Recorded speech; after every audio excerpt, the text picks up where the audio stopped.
nobody ever goes back and says, "Oh, I wish I just would have waited a little bit longer." They never say that. They say, "I'm glad I bought the house. I'm glad I did it."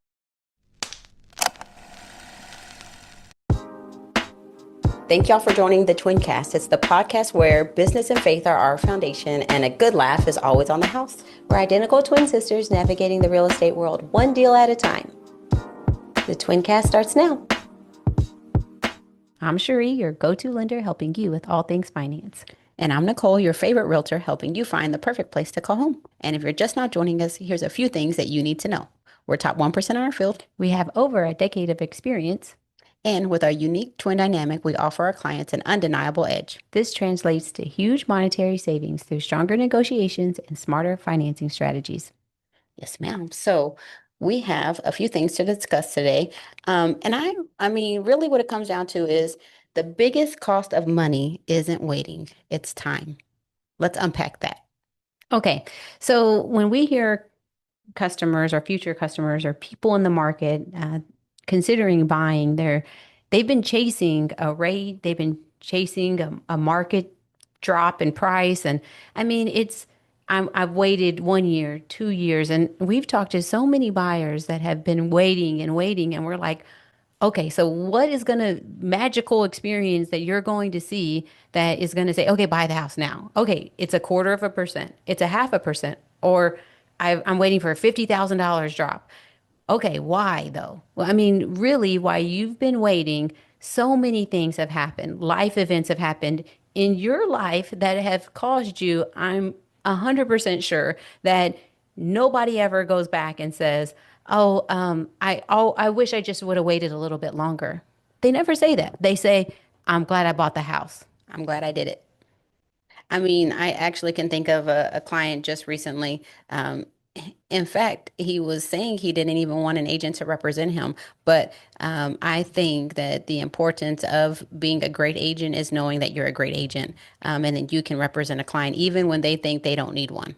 100%, because while you were sitting there listening to what he says, because you have to block all that out. That's noise. And at the end of the day, you listen to their story and you find what they're really wanting to do. And that's, I mean, they're on the phone because they're wanting to buy a house. They clicked a button that said they wanted to buy a house. So sometimes that means you're going to wait a year or 2 years or something like that. But 9 times out of 10, if they get the right agent, the agent that looks beyond the nonsense, I say, because buyers don't know what they don't know. And so when you look beyond the nonsense, and that's what you did in this particular situation, you look beyond that and you heard him say, I don't need an agent because I don't think it's necessary, but I am looking to buy a house. And then you dug deeper to find out why he needed to buy a house. And that kind of is the snowball effect after that. Yeah, I would say after hearing that part of him saying he didn't want an agent, we did. I mean, it's hard to look past that because that does take away time.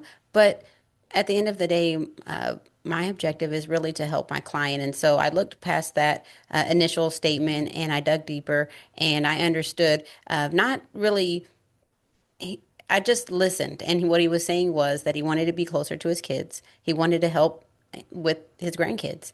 And so I understood that that was really important to him. Of course, cost was important, monthly payment, and all those things were important. So through the course of a couple of days, really a very short period of time, I was able to get some information and understand the assignment.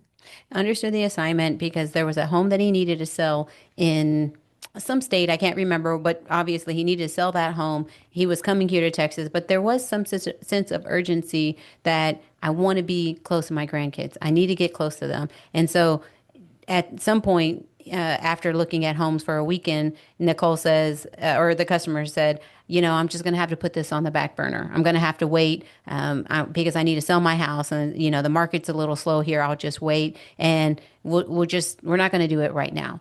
But Nicole still felt like that's not what the assignment was. He wants to be closer to his home, so maybe the price point was going to be different, but it's still there was an opportunity here for him to get to the home that he needed to be in. And so that's why we're saying this segment is regarding waiting for a price drop, waiting for interest rates to change, waiting to sell a house. I mean, if there is a way to make things work right now, find a way to make it work because in the meantime, he's missing you saw that he was going to be missing memories being made with his grandkids, and that was important.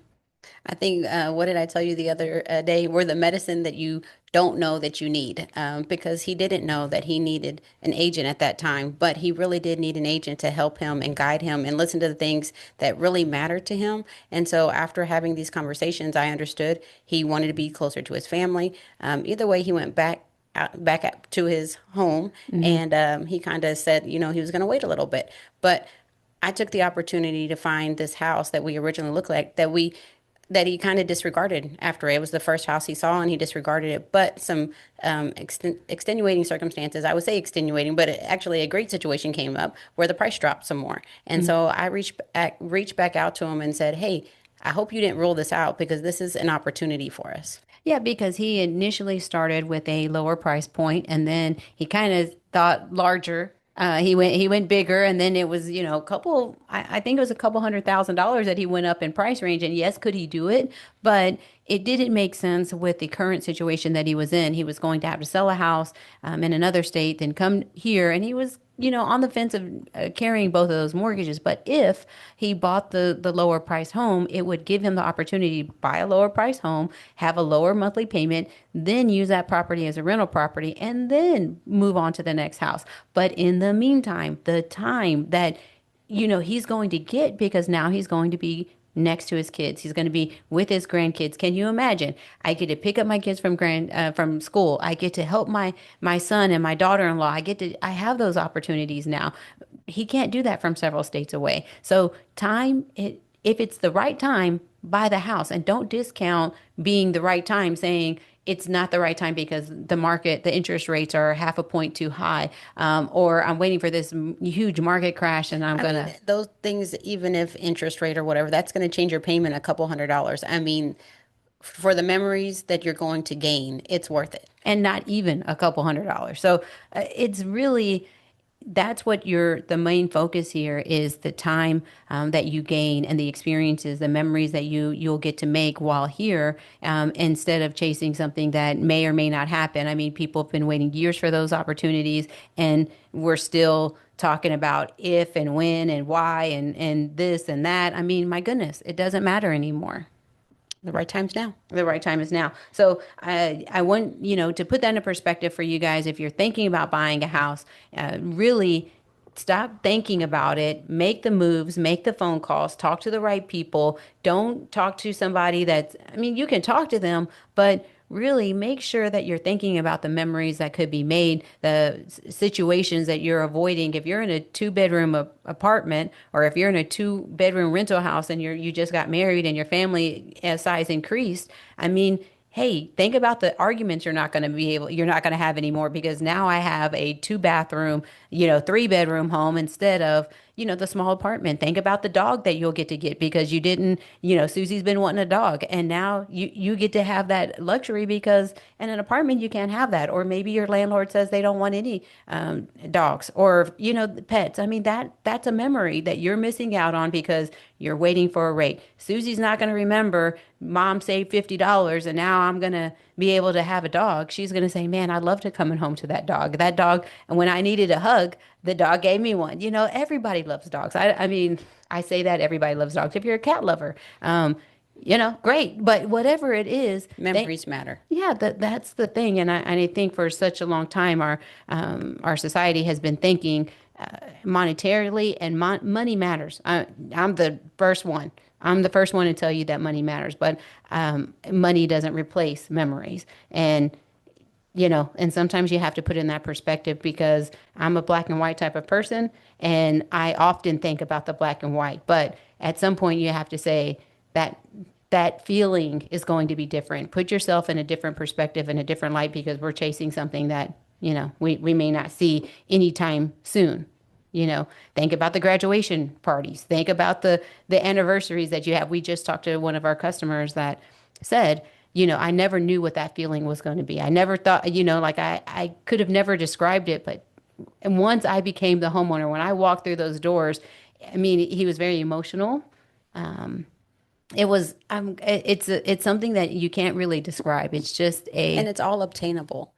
So you have to think outside the box, color outside the lines. And sometimes you get on the phone with professionals that are able to help you see the big picture. And I don't think that at that time my client was even thinking about, hey, maybe I can use this as a rental later, but helping him see a vision that he didn't see because I thought, hey, this doesn't have to be a forever home, even though it checked most of the boxes for him.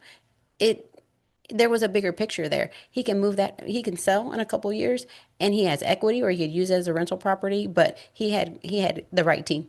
yeah, Nicole broke that down for him and took the opportunity to explain these are your options. I'm not going to put you in the, second home that we looked at that was a couple $100,000 more. Let's go back, to this other home that will be able to be used in the future. If we do need to sell it, there's an opportunity to sell it. If we need to rent it, we can rent it. And there's options, and people kind of they just get in their head because they're not the expert and they don't think that there's options out there. And that's what we're here to do, is to provide the options to you so that you can, make those memories, grow your rental portfolio, invest in something you didn't even know was out there. Here we are, like Nicole said, the medicine that you didn't know that you needed. We're trying to be that medicine. Take the medicine.